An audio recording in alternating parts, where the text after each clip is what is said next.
Well, welcome to another episode of Conversations. Thank you so much for checking this out on YouTube or podcast or however you're finding this content. And right now it's February, and we're really close to Valentine's Day. If you watch it today, which is Valentine's Day, then I hope you have a happy Valentine's Day. Maybe that's a good holiday. Maybe it's not. I don't know. Hopefully it's good for you. But one thing that we are doing in the month of February, since we're thinking about love and all those kind of things, is we are doing a series called Relationship Goals. And I brought Pastor Allen back today to the conversation video to talk about one of his sermons from that message series, kind of about marriage and about how we can have a happy marriage. And marriages are supposed to be good. Shocker, right? So why don't you just kind of walk through maybe some of the main points from that message, and what are some big picture takeaways we can take from that? Sure. Thanks, James. So happy Valentine's Day, everybody. I hope you have a great Valentine's Day. And when I talked about the message, basically about marriage and about relationships, is one of the things I think is a biggie for your marriage to be great is that you need to be best friends with who you're committed to, whether it's in a relationship or marriage relationship. I think it's just, that was one of the harder things for us because Brenda and I are sort of opposite, and I talked about how opposites, we're attracted to our opposite, and then when we get married, those oppositions become annoying. So we had to sort of realize that marriage is not about me; it's really about we. And when we stopped trying to change each other, then that became a win for us. And it took us a while, you know, to get that done. And sort of how we walked through that process was the first 2 or 3 years of our marriage, we struggled. It was great, you know, the honeymoon was great, and then the first probably 6 months was great. And Brenda moved to my world, so she moved to where I lived. I was already a pastor of the church, and I had all these friendships, and I started playing golf, so I was gone a lot of the evening and come in expected, you know, her to be happy to see me, and she was alone a lot, you know. I was very selfish. And so finally, I came in one day and she said, "Hey, I've decided to go back to school." And I said, "Well, that's awesome. Yeah, I'm so excited you're going to go back to school." And she said, "Well, I'm going to Charlottesville. I'm going to UVA." And I said, "Really? They have something online?" And she said, "No." She said, "I'm going and I'm staying a couple nights a week up there." Wow. And I'm thinking, well, you know, that could be good. More time for the buddies and golf. And I found out it was awful. It was terrible.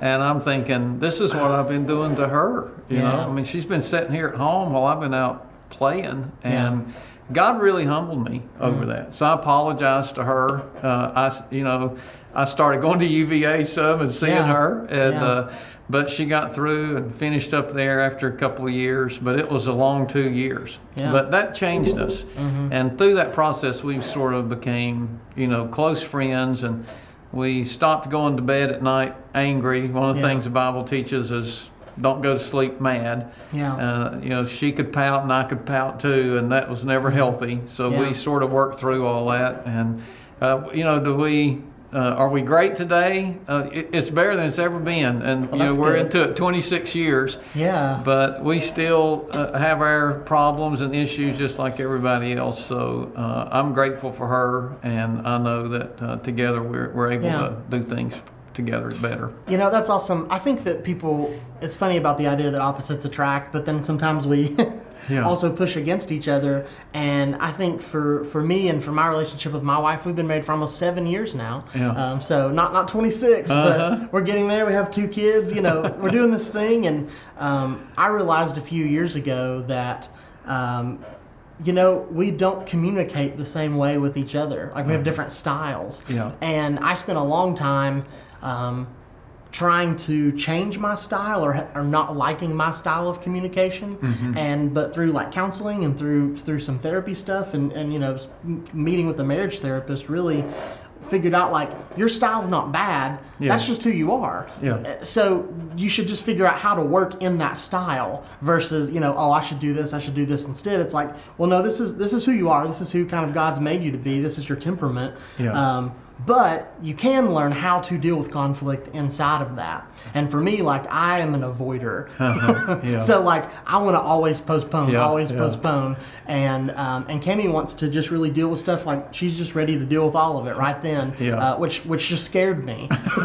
And so I wanted to like, I became sort of hostile because like, oh no, I felt like a hostage situation. Like, I'm not ready to do this. And she wants to get through. She's like, this isn't going to hang between us. She was really ready. And so, but through counseling, it was like, actually, neither one of you are wrong.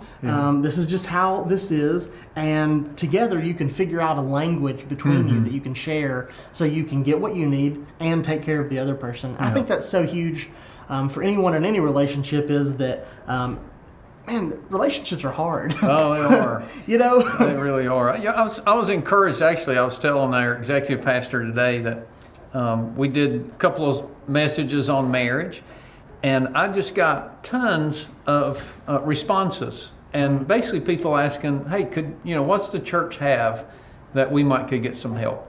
Because I had shared that, a Christian counselor saved our marriage. And I'm still indebted to, this gentleman today. He really helped us. Yeah.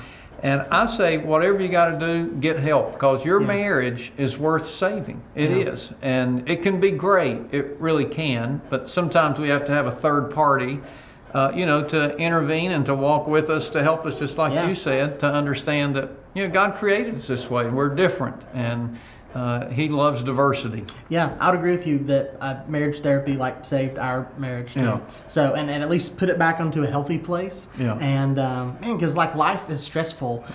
People living in the same space is stressful. Having children, having a job, having responsibility and bills, and it's just a pressure cooker. Yeah. And at some point that's going to explode. And for me, I found that I was striving so hard in my job and my education and my development that my relationship was suffering, because somewhere had to take the brunt of that hit, and so often it's the people that you love the most. And it's so hard to admit. And that's what I love about this message from you, and I've heard you share about your relationships so many times, and I love your transparency as a pastor and as a leader to say, we don't always get it right, but that's not what it's about, right? Yeah. It's about the long haul. It's about staying together. It's about working through those things and trusting God in the midst of that. And so I love the way that you ended, which is just a great phrase, and it's catchy too, which is that we can be united or we can be untied. So either we're going to come together and we're going to do this thing, or we're just going to become unraveled and untied. Yeah. And I think that just really, I don't know, it stuck with me, and I think it stuck with a lot of people. Good deal. As to cap that off. So, it's Valentine's Day. Hopefully you're celebrating with someone that you love. Maybe it's hard for you. If it is, man, we are praying for you. And if you need help with your marriage and with your relationship, maybe you're dating someone and you have just some questions you want to talk about, we have resources at Highlands. We have people who would love to sit down with you. We have a whole care team of people who would love to engage with you in that. And so, Pastor Allen, thank you so much for being here on HF Conversations today as we celebrate Valentine's Day, and excited about this weekend as we continue our relationship series. Should be great. We're talking about family. Yeah, talking about family. Should be good. So thank you guys for watching. Hope you have an awesome day, and we'll see you next week for another conversation right here on HF Conversations.